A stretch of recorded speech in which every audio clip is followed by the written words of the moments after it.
Salve, camaradas! O tema do vídeo de hoje é Malcolm X, Luther King e a questão da violência.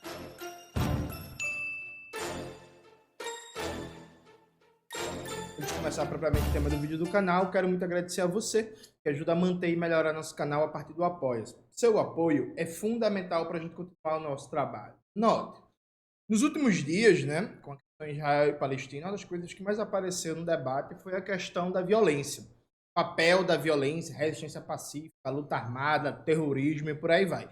Eu já prometi, eu vou cumprir, vou lançar um vídeo bem amplo, bem fundamentado, bem grande no canal sobre a questão do terrorismo. Não consigo cumprir isso ainda porque eu estou enrolado num projeto que eu não vou falar agora, só vou revelar o que é se eu passar. Se eu não passar, inclusive, vou até ficar calado, não vou dizer nada para ninguém, vou ficar triste chorando aqui na minha casa. Então, não rolou ainda, mas vai rolar. Mas veja, eu quero fazer um diálogo com vocês essa questão do uso da violência, a questão da violência na luta política. Esse é um vídeo que vão me cancelar, vão me atacar, mas foda-se, não estou aqui para fazer concurso de Miss Simpatia.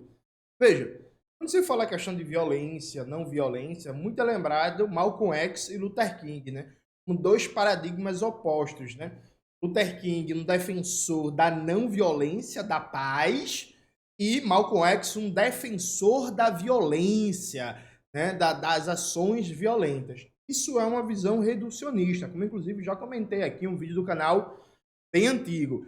Na verdade, tanto Luther King quanto Malcolm X eram críticos da violência racista nos Estados Unidos.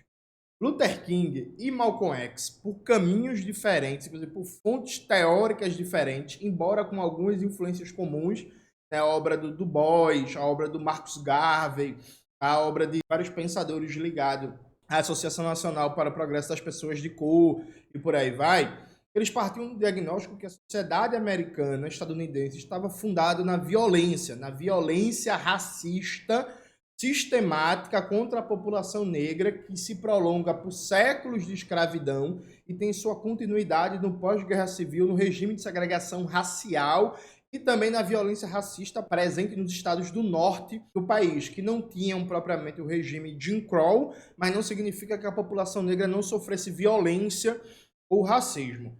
Veja, a constatação de um regime econômico, social, político, institucional, jurídico baseado na violência é objetiva. Os Estados Unidos funcionavam na base... Eu falo funcionavam porque eu estou me referindo ao diagnóstico de Malcolm X e de Luther King na época, o que não significa que hoje seja lá tão diferente. Os Estados Unidos funcionavam na base da violência racial. A partir disso, Luther King toma uma orientação que é ética, não é política, e aderir à não violência como forma de resistência e de luta. Porque eu falo que é uma decisão ética e não política. Luther King nunca fez uma abordagem teórica sistemática dizendo que a tática de não violência era o melhor meio tático e estratégico de luta. Todo debate de Luther King era partindo de uma premissa religiosa que ele, enquanto seguidor do cristianismo, na sua versão protestante, ele não ia usar a violência, e a partir de uma premissa cristã de dar outra face, de tática não violenta, e um debate muito de uma concepção teológica de como os oprimidos no mundo vão se libertar. Claro que tinha um exemplo da Índia, tinha a referência de Gandhi, tinha outras referências, mas o debate de Luther King é uma escolha ética. Então, ele decide, outros líderes, colocar uma dimensão ética acima da dimensão política, e a política vem a posteriori, ou seja, quais as consequências a nível de ação política dessa minha escolha ética. E aí, veja, gente, embora o Malcolm X tenha essa concepção também teológica, quando ele faz um debate sobre reagir, sobre qualquer meio necessário, sobre violência e por aí vai, ele está partindo de uma constatação fática, uma análise objetiva, que é, já que a América estava fundamentada na violência, não tinha como escolher uma não violência. Ou seja, Malcolm X coloca a política acima de valores éticos enquanto elemento, ainda que ele faça uma valorização ética também da importância da violência enquanto resposta à dominação. há uma dimensão ética, mas a política está na frente. E aí, por que isso é importante, gente? Veja, no debate sobre a violência, a gente acaba sendo muito incoerente, né? A gente passa a vida repetindo, não confunda a reação do oprimido com a violência do opressor. O escravo que mata seu senhor faz ilegítima defesa. Do rio que tudo arrasta se diz violento, mas ninguém chama violento as margens que o comprimem. Se você não for cuidadoso, os jornais vão fazer você amar o opressor e odiar o oprimido. A gente passa a vida inteira repetindo essas frases, rebelar-se é justo e por aí vai.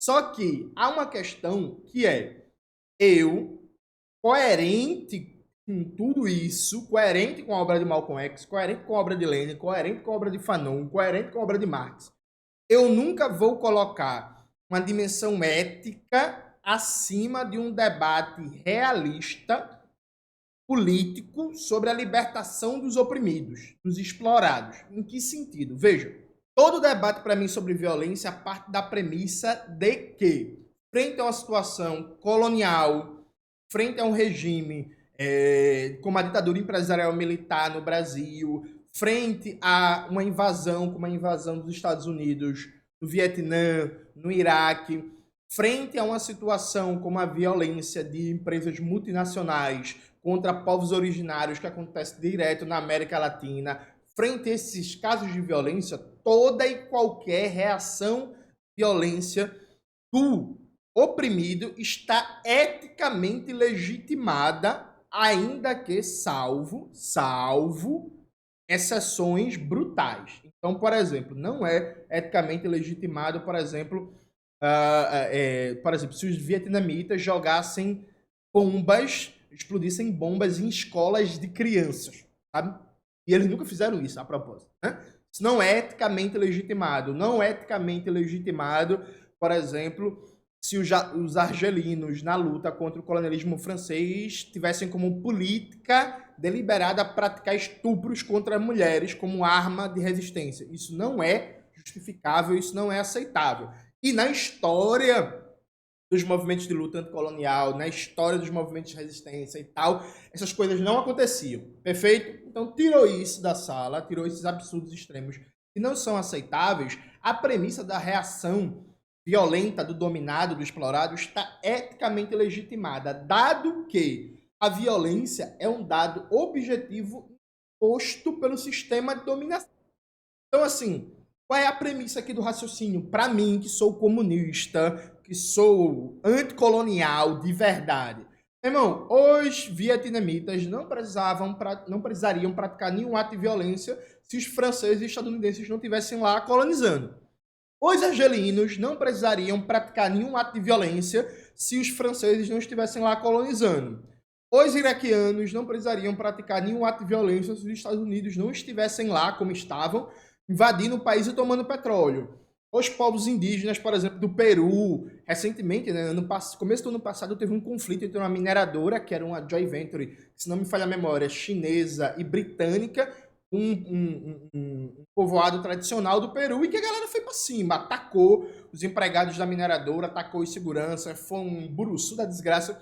Eles não precisariam praticar essa violência se não tivesse uma mineradora de maneira ilegal violando suas terras. Ou seja, a premissa aqui é, a partir de uma análise objetiva, que a violência, a exploração, a barbárie foi imposto pelo dominador. A partir disso, toda e qualquer resposta violenta está legitimada eticamente. Isso não significa concordar, atenção, do ponto de vista tático e estratégico. Não significa concordar do ponto de vista tático e estratégico. Então, por exemplo, eu posso, muito bem, vamos imaginar que a gente está nos anos 60 e a gente está vendo um auge da resistência argelina contra a colonização francesa. Vamos imaginar que nesse cenário você tem um crescimento de protestos, de greves, de piquetes em fábricas e empresas contra a colonização francesa pelos operários e operárias argelinos. Aí, nesse contexto, se decide que o fundamental, ao invés de construir uma greve geral, explodir a bomba de um empregado do governo francês que está em Argel. Explodir ele e o carro com a bomba. Veja, situações como essa, normalmente, não necessariamente, mas normalmente fazem com que a mídia burguesa crie toda uma narrativa chorosa, espetaculosa, dizendo que a pessoa que morreu era o melhor ser humano do mundo, para dar mais legitimidade para a repressão, e você acaba perdendo, por exemplo, a possibilidade, tendencialmente, não necessariamente, de potencializar um movimento na produção de greve geral no processo de luta anticolonial. Então, por exemplo, eu faria um debate tático estratégico dizendo assim, meu amigo, veja, isso não foi correto, isso está errado, porque ao invés de potencializar um movimento grevista que estava crescendo e teria a possibilidade de formar uma greve geral da classe trabalhadora, vocês tomaram uma atitude que mata um funcionário do governo colonial francês, eles amanhã mandam outro funcionário e acabou prejudicando esse processo. Ou seja, é um debate tático estratégico. Assim como apoiar a luta anticolonial da Argélia ou, da Palestina hoje, ou do Vietnã ontem, o que vocês quiserem, não significa também dizer amém para todas as iniciativas que, mesmo sendo taticamente corretas, a gente se choca. Então, por exemplo, é muito fácil entender isso. Veja, se eu digo que maçã é boa, maçã é gostosa, isso significa que cada maçã individualmente vai ser boa e gostosa? Não. Eu posso dizer maçã é boa, maçã é uma delícia, e aí alguém me dá 3 maçãs, e as 3 maçãs estarem uma porcaria, estarem farinhentas, percebe? Então, a concordância com um princípio geral não significa você dar apoio, não significa você dar apoio a todo ato individualmente tomado. Então, muita gente me questionou porque eu não afirmei que o ato do Hamas é terrorista e tal. Veja, gente, eu não acho bom morte, tá ligado? Eu não acho bom morte. Eu não acho bom violência. Eu não acho bom sangue. Sabe? Eu, por mim, inclusive, o mundo já seria socialista. Eu nem militaria, não passaria anos e anos da minha vida em reunião, em protesto, em debate, em formação e não sei o que e tal. Para mim, o mundo seria maravilhoso. Agora, qual é a minha premissa? Minha premissa é que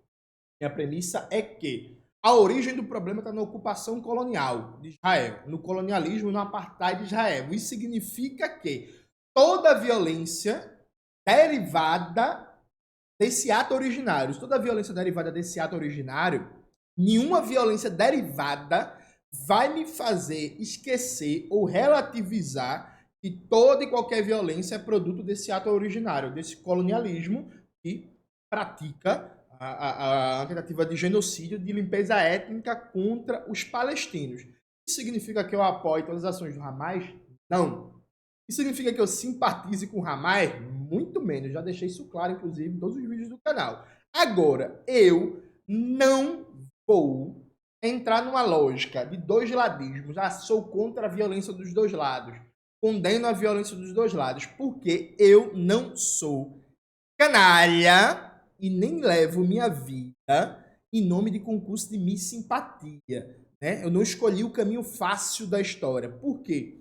Se eu digo, e aí veja, se eu digo que no debate sobre o uso ou não da violência pelo colonizado, pelo explorado, pelo oprimido, tal qual dizia Frantz Fanon, a premissa é que a origem da violência, o processo originário da violência é a exploração, é a dominação, e que a partir disso todo o ato de rebeldia do colonizado está legitimado eticamente, o que não significa que é correto, que é bonito, que eu concorde, que é taticamente correto, mas está legitimado, eu não vou ceder à pressão da mídia burguesa para dizer assim, meu Deus, muito feio a guerra, a violência tem que parar dos dois lados. Não existe uma violência dos dois lados. Existe o colonialismo como fato original e gerador da violência. Do mesmo jeito que existia na época do Malcolm X e do Luther King, como eles debateram, a violência racista dos Estados Unidos como fato gerador e originário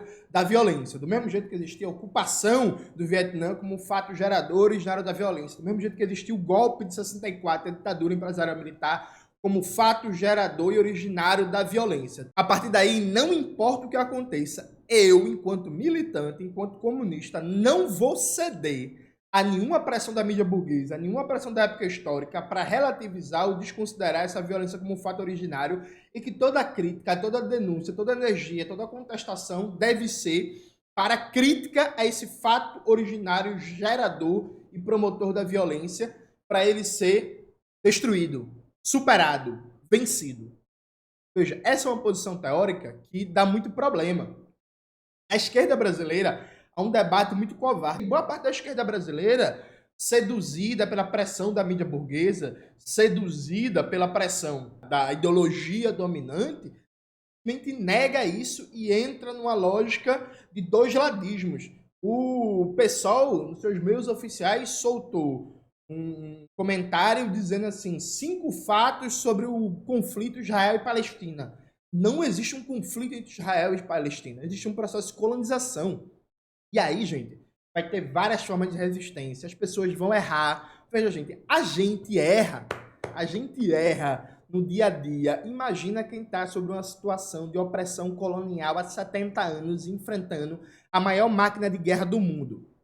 Inclusive, gente, tem muito cinismo aqui. Vocês acham que na época da guerra do Vietnã, vocês acham que na época da guerra de libertação da Argélia, vocês acham que na época da guerra de libertação da Coreia, vocês acham que na época da Revolução Chinesa, vocês acham que na época da Revolução Cubana, as forças revolucionárias anticoloniais não cometeram nenhum erro, não mataram ninguém, não tiveram nenhum equívoco tático, não provocaram nenhum ato de brutalidade mal calculado? De verdade, assim, vocês pararam para entender, por exemplo, o que foi a Batalha de Argel?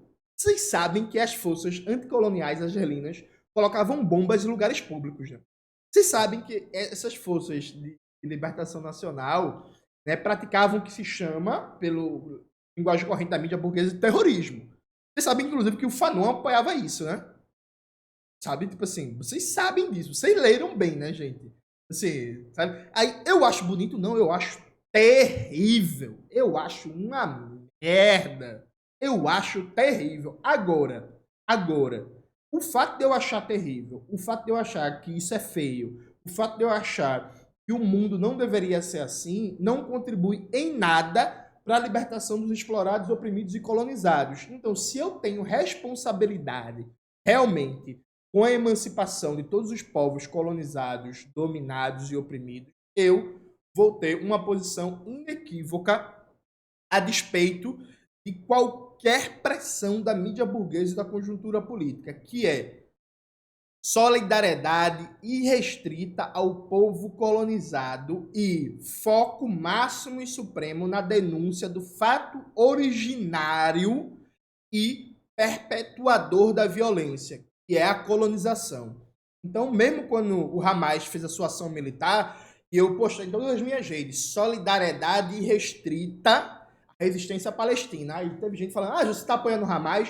Não estou apoiando o Hamas, nunca apoiei o Hamas, não tenho simpatia nenhuma pelo Hamas. Eu tenho simpatia, defesa e solidariedade irrestrita, e é essa a palavra, solidariedade irrestrita à resistência palestina, nos meios que os palestinos acharem os mais adequados, mesmo eu tendo zero simpatia por uma porrada de organizações, mesmo eu tendo zero simpatia por várias linhas políticas que estão ali colocadas, é solidariedade irrestrita ao povo colonizado. Porque eu não sou um acadêmico canalha que vai citar Fanon para cá, Fanon para lá, Fanon para cá, Fanon para lá, e não vai tirar as consequências políticas, estratégicas, filosóficas e éticas da obra fanoniana. Eu sou contra todo tipo de violência e defendo um mundo sem violência. Mas para ter um mundo sem violência, os explorados e oprimidos, hoje, na sua libertação, vão precisar, por condições objetivas, usar a violência. E aí, frente a essa situação, eu vou dizer, não confunda a reação do oprimido com a violência do opressor. É isso, galera. Espero que vocês tenham gostado do vídeo hoje do canal. Não se esqueça disso. Se inscrever no canal, ativar o sininho, curtir esse vídeo, compartilhar e tudo isso que vocês já sabem. Um beijo e até a próxima.